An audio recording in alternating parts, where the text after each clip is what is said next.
जय गुरु जी संगत जी, शुक्राना गुरु जी संगत जी।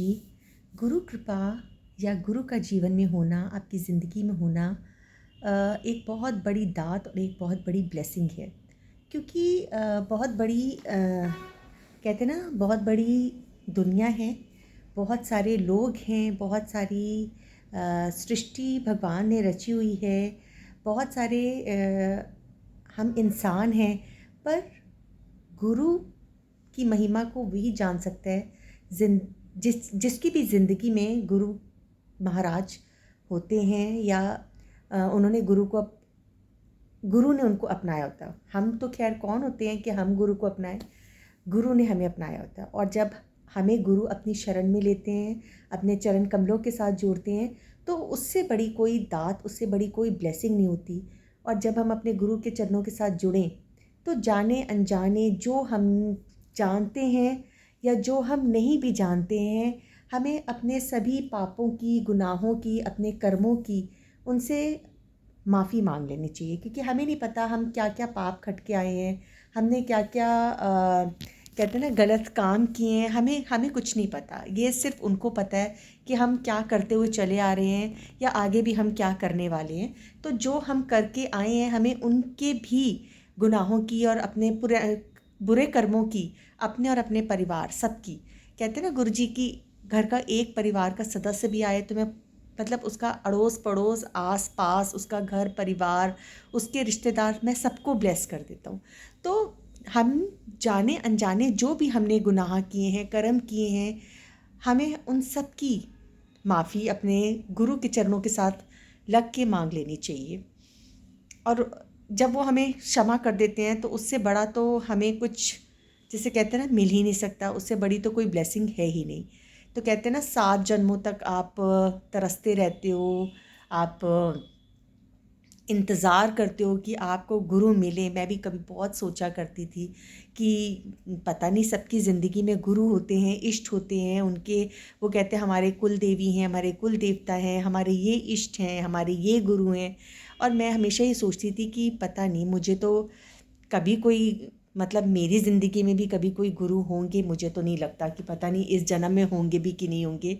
और शुक्राना है गुरु जी महाराज का, बहुत बहुत शुक्राना है। उस शुक्राने के लिए बहुत छोटे शब्द हैं, बहुत छोटी हमारे पास शब्द ही नहीं है उस चीज़ के लिए कि हम गुरु महाराज का शुक्राना कर सके। कि गुरु महाराज ने, जय गुरु जी, शुक्राना गुरु जी, कि गुरु जी ने हमें अपना बनाया, अपने चरण कमलों के साथ लगाया।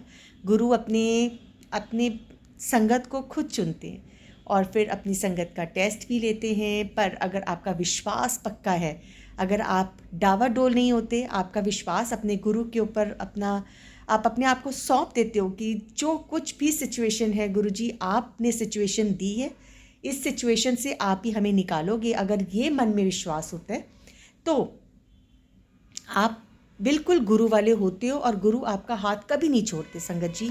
वो आपको, अगर उस सिचुएशन में आप आए हो ना, वो सिचुएशन आपके लिए एक ऐसा होता है ना, एक पानी की तरह जैसे वो निकल जाती है कि आपको पता नहीं, आप उसमें डूबते नहीं हो, आप उसके ऊपर से निकल जाते हो।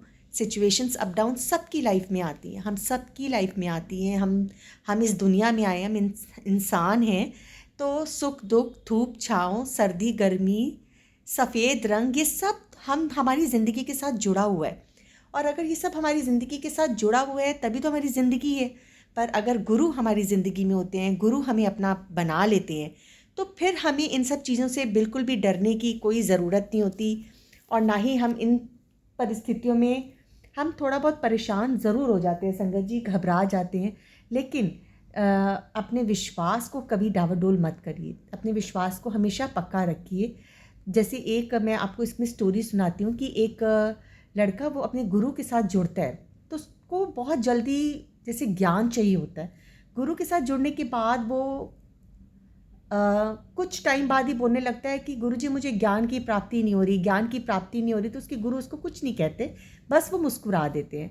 तो कुछ दिनों के बाद वो क्या करता है, अपने गुरु के पास जाता है और कहता है कि गुरुजी आप मुझे आज्ञा दीजिए, क्योंकि मैंने सुना है कि पास के गांव में एक गुरु आए हैं और उनके साथ जुड़ने से बहुत जल्दी ज्ञान की प्राप्ति हो जाती है। तो आप ना मुझे कृपा करके आज्ञा दीजिए कि मैं उन गुरु की शरण में चला जाऊँ। तो वो गुरुजी बहुत मुस्कुरा देते हैं और कहते हैं कि हाँ हाँ तुम चले जाओ। तो वो चला जाता है, मतलब अपने गुरु को छोड़ के वो किसी और गुरु की शरण में चला जाता है और वहाँ जाके उनको नतमस्तक होता है, प्रणाम करता है और कहता है कि मैं आपकी शरण में आया हूँ और अब आपकी शरण में आया हूँ तो आप मुझे ना ज्ञान का बोध दीजिए कि मैं ज्ञानी हो जाऊँ। तो वो गुरु कहते हैं कि अच्छा, आपने पहले आपकी ज़िंदगी में कोई गुरु थे? तो कहता है हाँ, मैं ना इस जगह से आया हूँ, फ़लाने फ़लाने मेरे गुरु थे। वो अपने पहले वाले गुरु का नाम लेते हैं और जिन गुरु के पास वो जाते हैं वो उसके गुरु का नाम सुन के मुस्कुरा देते हैं और कहते हैं कोई बात नहीं, तुम रहो और तुम शिक्षा ग्रहण करो। और काफ़ी टाइम हो जाता है, 6 महीने निकलते हैं, 1 साल निकलता है। काफ़ी टाइम के बाद, सालों बाद जाके उसको वो ज्ञान मिलता है। मेरे ख़्याल से 10-15 सालों के बाद जाके उसको वो ज्ञान जिसकी उसको इच्छा होती है और वो बहुत खुश हो जाता है और कहता है कि मुझे आपका बहुत बहुत शुक्राना है महाराज, मुझे आपकी शरण में आके चाहे इतने साल लगे, बहुत मैंने उतार चढ़ाव देखे और काफ़ी टाइम लगा, पर मुझे ज्ञान का बोध हो गया, मुझे आपकी शरण में आके ज्ञान हो गया।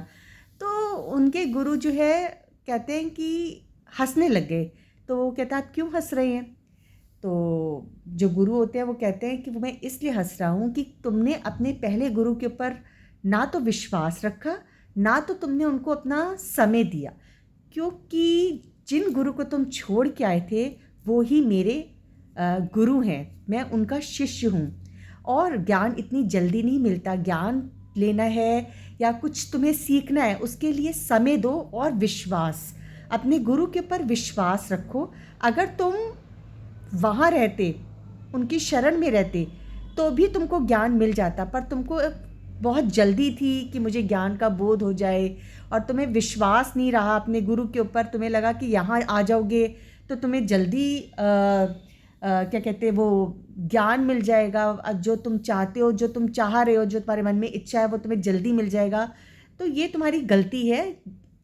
ज्ञान तुम्हें वहाँ भी मिल जाता, ज्ञान तुम्हें यहाँ भी मिल गया, पर अपने गुरु के ऊपर से विश्वास को कभी भी हटने मत दो, क्योंकि जो गुरु तुम छोड़ के आए हो वो ही मेरे गुरु हैं।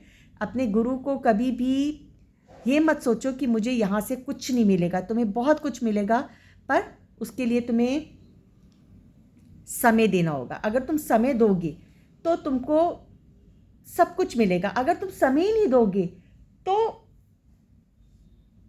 बात नहीं बनती।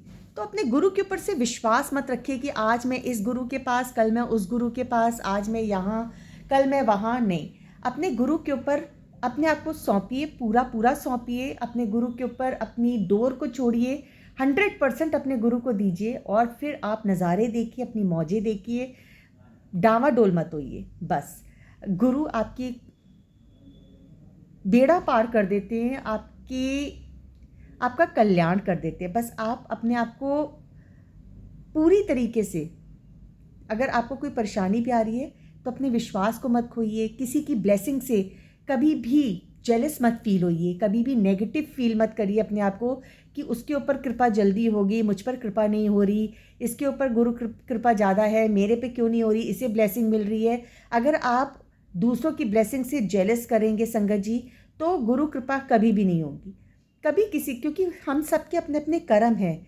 किसी को गुरु बहुत जल्दी अपना लेते हैं, किसी को गुरु थोड़ा देर से अपनाते हैं।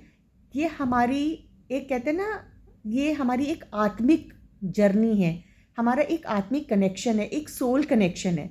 तो उसको हमें समय देना है और अपने गुरु के साथ पूरी तरीके से जुड़ना है, इधर उधर नहीं भागना, किसी और बेड़ी पे पैर नहीं रखना। जिस किसी भी आप गुरु को मानते हैं, जिस किसी भी आप अपने भगवान को मानते हैं, अपने आप को 100% सौंपिए और बस फिर गुरु आपका हमेशा बेड़ा पार करेंगे, आपका कल्याण करेंगे। गुरु जी के शुक्राने में रहिए, उनका शुक्राना करिए और जितना हो सके सत्संग सुनिए, सत्संग शेयर कीजिए, सत्संग फॉरवर्ड कीजिए और नई संगत को भी जोड़िए जिससे सबका कल्याण हो। गुरु जी बहुत कल्याण करते हैं। जब आप नई संगत को गुरु जी के साथ कनेक्ट करवाते हो तो गुरु जी आपका बहुत कल्याण करते हैं। जय गुरु जी, शुक्राना गुरु जी।